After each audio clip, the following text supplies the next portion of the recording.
Je donne la parole à Monsieur Emmanuel Coblence pour le groupe Paris en commun. Merci Madame la maire. Chers collègues, Paris compte environ 70 000 enfants de moins de 3 ans. Pour les accompagner, pour répondre aux besoins des familles parisiennes, notre collectivité s'est engagée résolument depuis 2001 à développer une offre d'accueil du jeune enfant qui soit à la hauteur de nos enjeux. Le plan d'investissement 2015-2020 a permis la création de 5 000 places. Près de 500 places ont encore été créées depuis le début de la mandature actuelle et notre objectif est d'en livrer 1200 autres d'ici 2026. Le volontarisme de notre majorité permet aujourd'hui à Paris d'afficher un taux de couverture, tous modes de garde confondus, bien supérieur à la moyenne nationale et d'offrir aux Parisiennes et aux Parisiens un service public sans équivalent en France en matière d'accueil des jeunes enfants.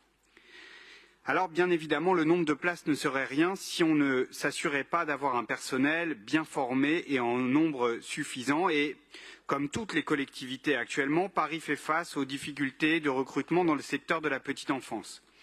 Mais loin de tout fatalisme, nous avons multiplié les initiatives. L'inauguration récente de l'école des métiers de la petite enfance dans le 17e arrondissement en est l'un des exemples les plus marquants. Le nouveau règlement de fonctionnement des établissements d'accueil de la petite enfance répond aussi à cette ambition. Le dernier datant de 2013, il devenait en effet nécessaire, ça a été dit, de le réviser afin de prendre en compte les adaptations législatives et réglementaires. Mais cette révision est aussi une occasion de revoir et d'adapter aux besoins des familles parisiennes notre offre d'accueil. Ainsi, afin de se rapprocher au plus près des besoins des familles, nous proposerons des forfaits différenciés d'une durée pouvant aller de 6 à 10 heures par jour. Ces contrats différenciés permettront aux familles parisiennes de bénéficier d'une offre plus adaptée et donc de payer à juste mesure de la durée d'accueil de leur enfant. Cela nous permet également d'être en phase avec les recommandations de l'IGAS sur le bien-être des enfants et sur la durée maximale de l'accueil.